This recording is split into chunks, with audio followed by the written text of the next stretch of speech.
Ce n'était pas seulement une révolution, c'était un bain de sang. La France n'a pas changé soudainement, elle a explosé. Les rues étaient enflammées par la colère, des foules traquaient les ennemis du peuple, et la cour royale s'effondrait rapidement. Des familles disparaissaient. L'élite implorait la clémence, rarement accordée. Ce n'était qu'un échauffement. La terreur attendait encore. Nous dévoilons toute la folie de cette histoire dans l'épisode d'aujourd'hui de l'Infographics Show. Pourquoi la Révolution française était encore plus folle que vous ne le pensez? À la fin du XVIIIe siècle, la France était agricole. 21 millions de ses 26 millions d'habitants étaient des paysans, survivant à peine sur de petites parcelles. Les pauvres payèrent des impôts, les riches non. En finançant la Révolution américaine contre la Grande-Bretagne, la France s'est ruinée, la moitié de ses revenus servant à rembourser la dette. 400 000 nobles détenaient un cinquième des terres, spéculaient en bourse et partagèrent leurs privilèges avec l'Église. Louis XVI souhaitait une réforme fiscale, mais devait passer par les États généraux, où nobles et clergés dominaient le tiers-État, représentant 98% de la population. Tous savaient que le système était truqué. Le 20 juin 1789, le tiers-État arriva à Versailles et trouva porte close. Officiellement pour le nettoyage, mais ils savaient que c'était une exclusion. Alors ils se sont réunis dans un jeu de paume voisin et se sont déclarés Assemblée nationale, la voix de toute la France. Le serment du jeu de paume a lancé la révolution. Mais à l'intérieur du palais royal, la vie continuait comme avant. Marie-Antoinette menait une vie luxueuse à Versailles, dépensant pour la mode et le jeu pendant que ses paysans mouraient de faim. Après des années de mariage sans relation, elle eut 4 enfants, mais un seul survécut. Les réformistes y réclamaient une constitution et des impôts équitables, sans révolution. Les modérés comme Mirabeau et Lafayette ont essayé de guider la monarchie, mais Louis les a ignorés, trop occupés à chasser et à festoyer. Le pays s'effondrait sous lui, mais il ne l'entendait pas. Alors que les réformateurs rédigeaient une constitution, Louis a discrètement fait venir 6 régiments vers Paris, puis 10 lorsque les émeutes se sont propagées. Les troupes ont encerclé la ville, des combats ont éclaté, les foules se sont révoltées, les réformistes acclamés, ennemis battus. À la campagne, les penseurs des Lumières ont averti que le roi voulait dissoudre l'Assemblée nationale. Ils ont distribué des pamphlets appelant à la résistance, voire même à la guerre civile. Pendant ce temps, le prix du pain a grimpé en flèche, et les nobles ont été accusés de stocker le grain pour affamer le tiers-État et le forcer à se soumettre. Des foules ont envahi les rues, pillant armes et drapeaux chez les armuriers. À l'hôtel de ville, les réformateurs, surtout des professionnels de la classe moyenne, ont pris le contrôle de Paris et organisé la garde nationale pour imposer leur ordre.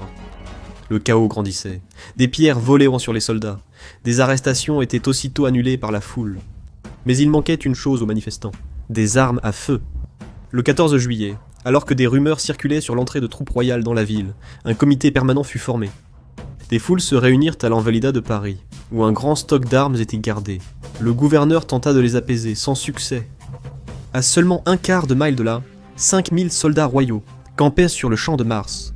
Nombreux étaient ceux qui soutenaient la foule et refusaient de tirer, certains affirmant même vouloir rejoindre les émeutiers. La foule prit environ 30 000 mousquets et 10 canons de l'Invalida, mais manquait encore de cartouches et de poudre. La Bastille, forteresse du XIVe siècle, symbolisait la tyrannie nobiliaire. Autrefois lieu de torture et d'exil, elle n'abritait plus que 7 prisonniers, et de la poudre, la rendant stratégique et symbolique. Le pont-levis levé, fenêtres barricadées, des soldats lançaient des pierres du haut des tours sur la foule, hommes, femmes et enfants. Ils n'ont pas tiré. Le gouverneur disait que les canons étaient vides et que personne ne tirerait, mais la foule huait. Des hommes attaquèrent les poulies avec des haches et des marteaux. Lorsque le pont-levis commença à s'abaisser, la foule se précipita en avant. Puis vinrent les détonations de canons et les tirs de mousquets. Les balles fusaient, les gens se cachaient, certains tombaient, d'autres hurlaient. Les membres du comité ont accouru pour stopper l'effusion de sang. Mais il était trop tard, des corps étaient déjà évacués sur des brancards. Craignant que la violence ne se propage, ils ont de nouveau exhorté le gouverneur à se rendre. Les gardes agitaient des mouchoirs blancs à l'intérieur, mais la foule ne s'arrêtait pas. Lorsque le pont est tombé, les gardes ont été saisis, les dents serrées de rage, hommes et femmes juraient qu'ils les verraient pendus. Le plan était d'emmener les prisonniers à l'hôtel de ville. Mais lorsqu'un homme cria qu'un garde l'avait frappé, l'ambiance changea. La foule éclata, des baïonnettes transpercèrent les accusés, des cris de « En traître !» fusèrent. L'homme frappé saisit un couteau et, sous les cris de la foule réclamant sa tête, il commença à couper. La violence de la Révolution française était désormais déchaînée. La foule paradait dans les rues avec des têtes coupées sur des pics, acclamant à chaque nouvelle effusion de sang. Les soi-disant vainqueurs de la Bastille furent salués comme des héros. Le symbole du pouvoir royal était tombé, mais alors que la forteresse était démolie pierre par pierre, la révolution était déjà en train de changer, menée par des hommes aux visions divergentes pour la France. À l'annonce de la chute de la Bastille, le roi demanda « Est-ce une révolte ?» La réponse fut « Non, sire, une révolution ». Les réformistes demandèrent le retour de Jacques Necker, ministre des Finances progressistes renvoyé, ce qui déclencha la révolution. À contre-cœur, Louis annonça à l'Assemblée nationale le retrait des troupes royales de Paris et Versailles. Les rues de Paris vibraient d'espoir et d'énergie. Le marquis de Lafayette, jeune noble et héros de la guerre d'Amérique, est aujourd'hui une voix majeure de la raison dans la Révolution française. Il rassura le peuple, assurant que le roi avait seulement été trompé par ses conseillers. Lafayette commandait la milice citoyenne, bientôt appelée Garde nationale. Jean Savant-Bailly, astronome et chef de l'Assemblée nationale, fut nommé maire de Paris. Pour unir la ville et la couronne, les hommes portaient des cocardes rouges et bleues, les couleurs de Paris, avec du blanc pour le roi. Le drapeau tricolore était né. L'ambiance était optimiste malgré quelques fissures. Necker n'avait pas été réintégré, les paysans avaient toujours faim et la méfiance persistait. Le peuple avait raison de se méfier du roi, qui préparait en secret sa fuite de France avec la reine, sa maîtresse et leurs 4 enfants. Sous une pression immense, Louis se rendit à Paris. Les gens bordaient les routes, brandissant des armes et criant « Vive la nation et vive Monsieur Lafayette !» mais pas « Vive le roi !» Le roi ressemblait plus à un prisonnier qu'à un monarque. À l'hôtel de ville, le maire Bailly donna au roi la cocarde tricolore. Acculé par les citoyens armés, Louis dut accepter. Il l'épingla à son chapeau et gravit les marches, encadré par des épées dégainées et des mousquets chargés. La foule acclama. Le monarque rejoignit le tiers-état. En dehors de Paris, le chaos régna. Des émeutes éclatèrent, les propriétaires fuirent, et les manoirs furent pillés. Les greniers à grains furent pillés, et les terres interdites furent chassées et pêchées. Mendiants, paysans et familles de classe moyenne parcouraient la campagne vers les villes pour rejoindre la Révolution. Ce n'était pas le résultat attendu par les modérés. L'anarchie régnait, alimentée par des rumeurs de contre-révolution et des journaux qui excitèrent les foules. Un homme a été pendu à un réverbère. Son gendre a eu le cœur arraché et cloué sur un mur devant l'hôtel de ville. Leurs têtes furent exhibées sur des piques dans les rues sous les acclamations de la foule. C'était grotesque, comme rien de ce que l'on avait vu auparavant. Mais c'était la nouvelle norme. Les foules réclamaient désormais plus de têtes. Chaque jour apportait de nouvelles rumeurs, des contre-révolutions, des complots royaux, des armées étrangères en route pour écraser le peuple. Les Espagnols, puis les Polonais et les Britanniques arrivaient. La peur gagnait les rues, les journaux attisèrent la situation. Personne ne le faisait avec plus d'ardeur que Jean-Paul Marat, la voix radicale derrière le journal L'Ami du peuple, l'Ami du peuple. Il réclamait du sang, appelant à la vigilance, aux purges, à davantage d'exécutions. Ces paroles ont déclenché la grande peur, une panique nationale touchant villes et villages.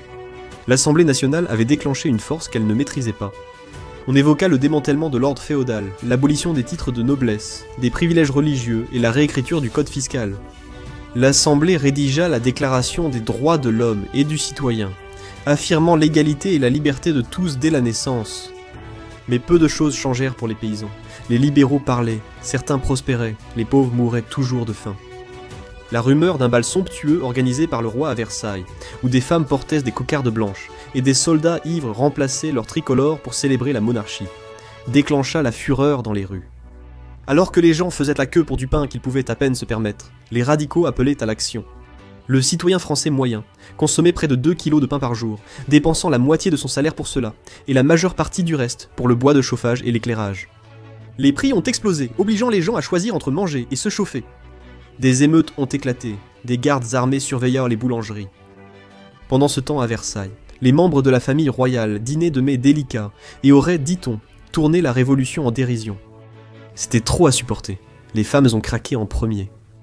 7000 personnes ont défilé à Versailles, armées de couteaux, faux, mousquets et fourches.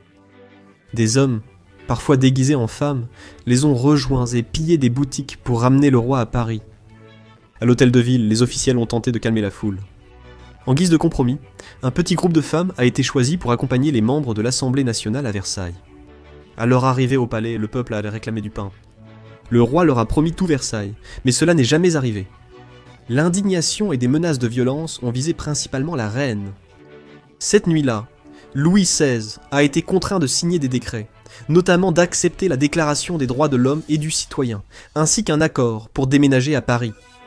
Pensant la crise finie, il a méprisé les femmes, les traitant de grossières et d'hystériques, puis s'est couché. Mais les ennuis n'étaient pas terminés, ils ne faisaient que commencer.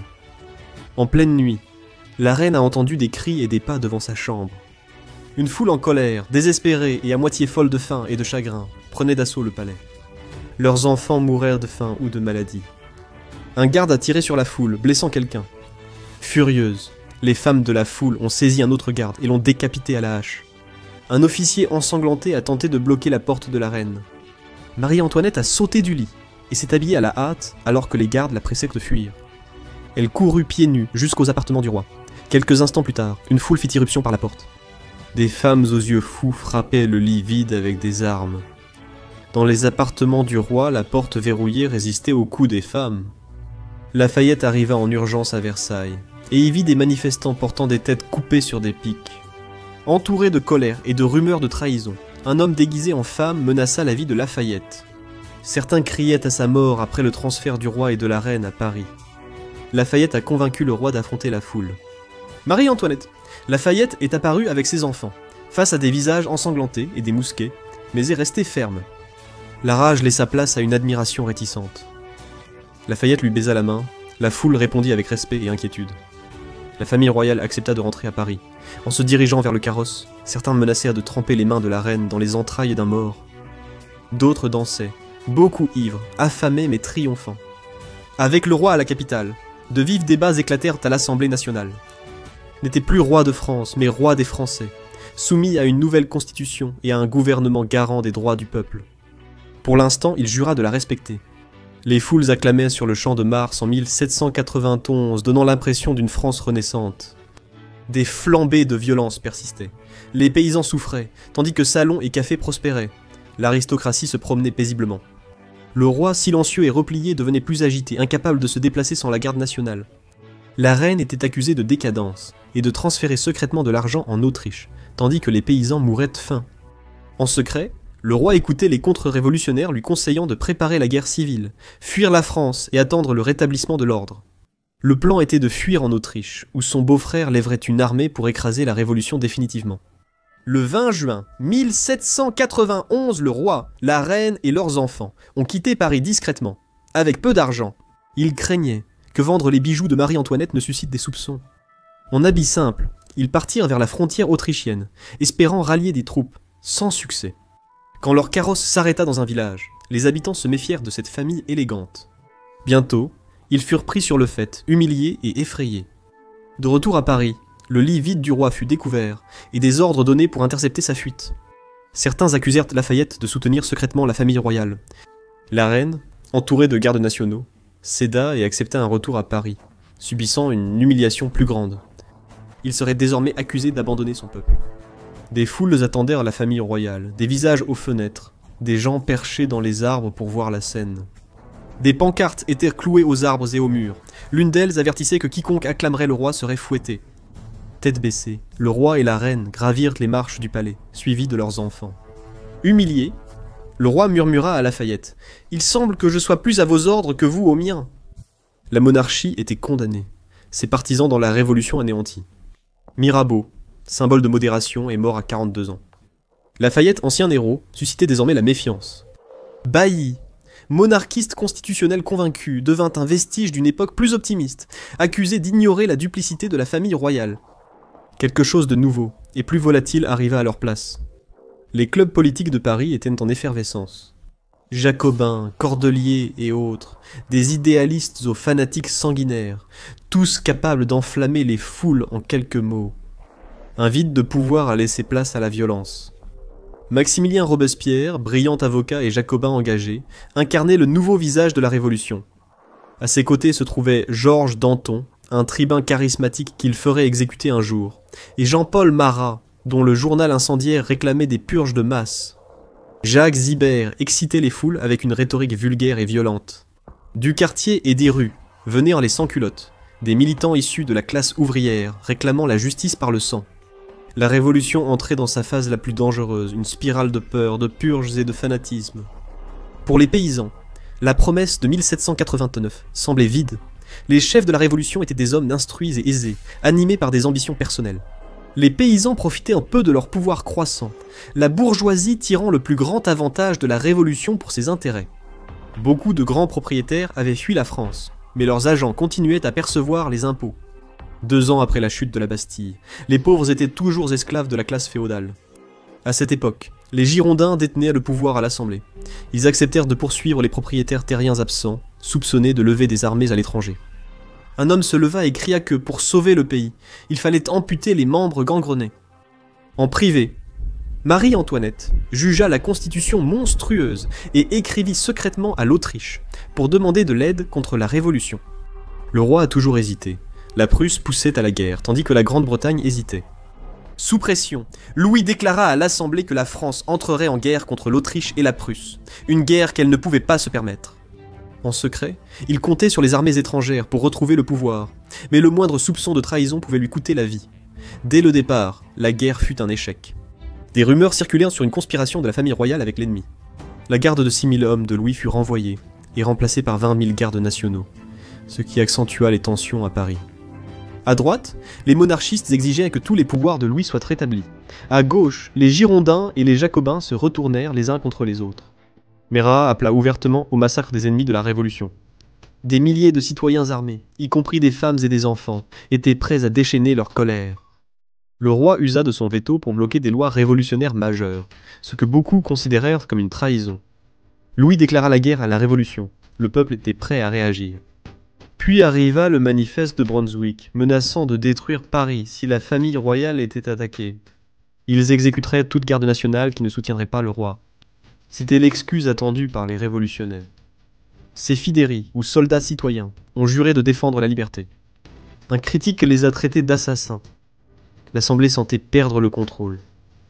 Lors d'une journée d'août très chaude, 20 000 personnes ont marché sur le palais. 900 gardes suisses et 2000 gardes nationaux, dont beaucoup hésitaient à défendre le roi, protégeaient la famille royale.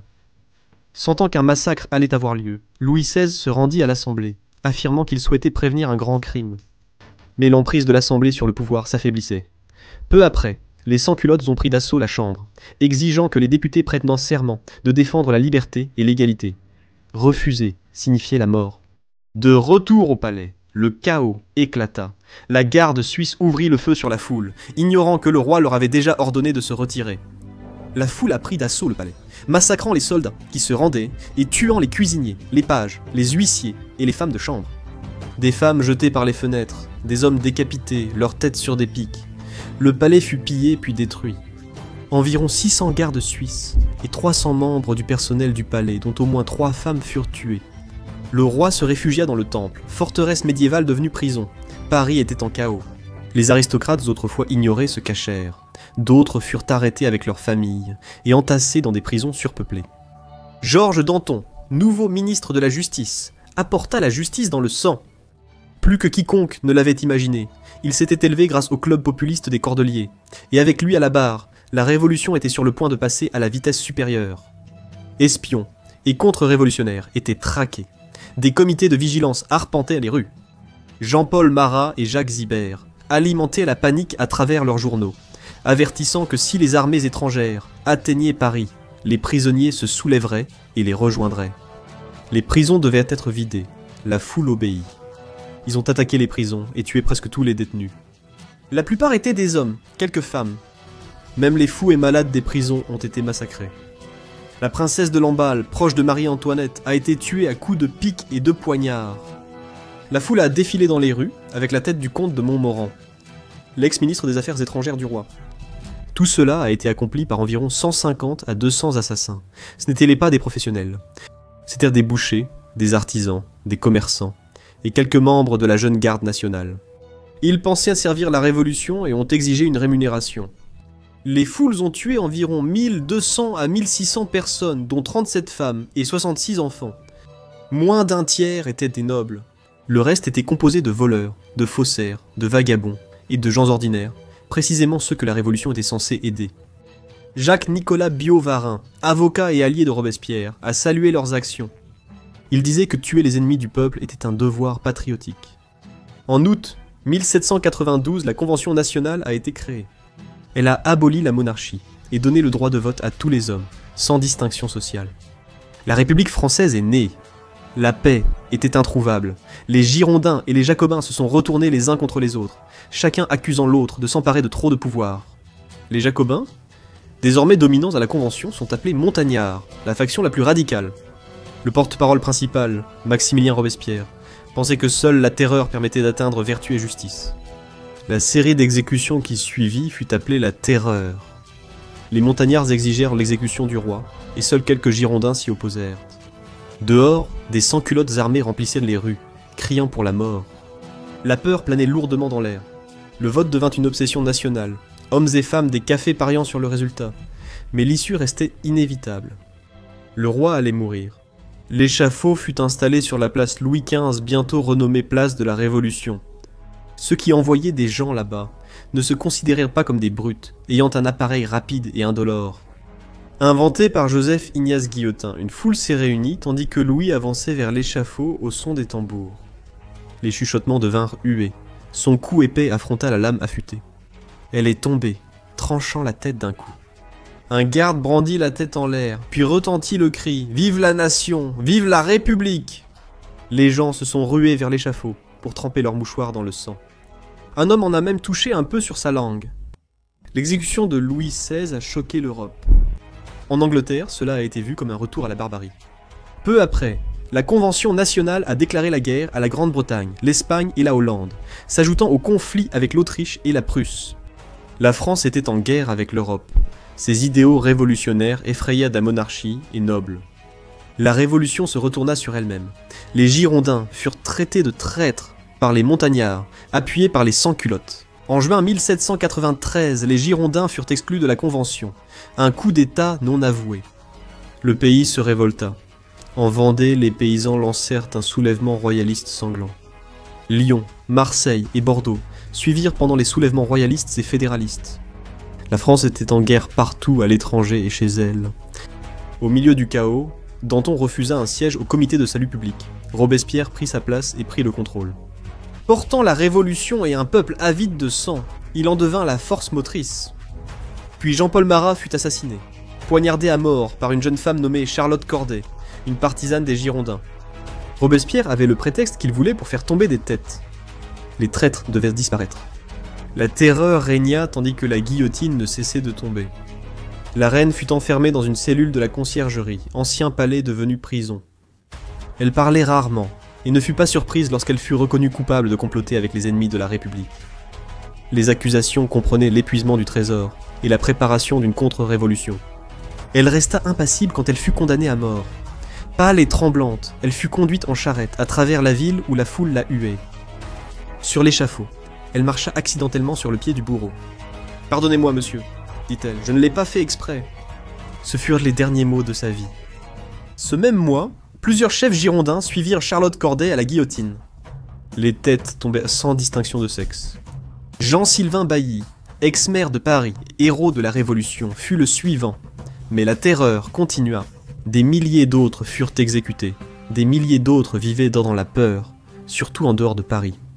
Cette peur venait en grande partie de Louis-Antoine de Saint-Jean, figure radicale de la Révolution et allié de Robespierre, surnommé l'ange de la mort. Il a influencé l'idéologie de la terreur. L'indifférence, dit-il, justifiait une punition. De nouveaux décrets arrivèrent. Les radicaux accusaient les riches agriculteurs de thésauriser le grain. La loi des suspects permettait à l'État d'arrêter quiconque jugé ennemi. La guillotine devint un spectacle quotidien. Hommes et femmes de toutes classes mouraient pour des accusations mineures. Jean-Henri, 18 ans tailleur, fut exécuté pour avoir abattu un arbre. Henriette François de Marbouf, veuve de 55 ans, fut exécutée pour avoir espéré que les Autrichiens et Prussiens sauvent la France et pour vouloir leur garder de la nourriture. François Bertrand a été guillotiné pour avoir servi du vin aigre aux soldats. Un autre homme, furieux d'avoir perdu aux cartes, marmonna des propos antipatriotiques et fut exécuté. Des citoyens riches furent condamnés pour leur richesse et leurs maisons pillées et détruites lors de violences. Personne n'était en sécurité. Christophe Ibert raconte qu'une femme fut conduite de prison à l'échafaud avant que les autorités réalisent que son nom ressemblait juste à celui de la vraie victime. Le procureur aurait déclaré « Puisqu'elle est là, autant la prendre. De tels cas survenaient partout en France. Dans une ville, Joseph Fouché, ex-professeur devenu jacobin et futur ministre de la police sous Napoléon, jugea la guillotine trop indolore. Après avoir réprimé l'insurrection à Lyon, il fit exécuter environ 200 personnes au canon, utilisant de la mitraille. Un témoin a décrit des victimes mutilées, hurlantes, à demi mortes, achevées à coups de sabre et de fusil par les soldats. Fouché fit exécuter environ 2000 personnes. Le pouvoir lui était monté à la tête, il était devenu un tyran. La tendance s'inversa peu à peu. Même les révolutionnaires les plus engagés étaient écœurés par le sang, la peur et les exécutions sans fin. C'en était trop, mais parler c'était risquer la mort. Georges Danton, habitué à la violence, déclara « Ça suffit ». Un comité de clémence fut créé, mais trop tard. La révolution se dévorait elle-même, la paranoïa régnait. Robespierre, persuadé d'être entouré de traîtres, s'en prit aux dantonistes et aux albertistes. Danton et d'autres modérés allaient en être exécutés. Danton savait que son procès était truqué. Le 5 avril 1794, juste avant d'être exécuté, il a dit « Montrez ma tête au peuple, elle en vaut la peine ». La révolution s'effondrait, touchant tous. Entre 16 000 et 40 000 personnes furent exécutées durant la Terreur. Dans le décompte officiel, la plus basse estimation, seulement 9% étaient des nobles et à peine 6% du clergé. Environ 85% venant du tiers-état, majoritairement des paysans. Les gens que la Révolution était censée aider. Nul n'était en sécurité. Robespierre exigeait plus de purges, d'exécutions et d'ennemis à éliminer. Il a interdit la dissidence, fermé les églises et justifié les meurtres par sa vertu. Mais l'ambiance changeait. De plus en plus de voix commencèrent à dire ce qui avait autrefois été impensable. La terreur n'était plus justifiée.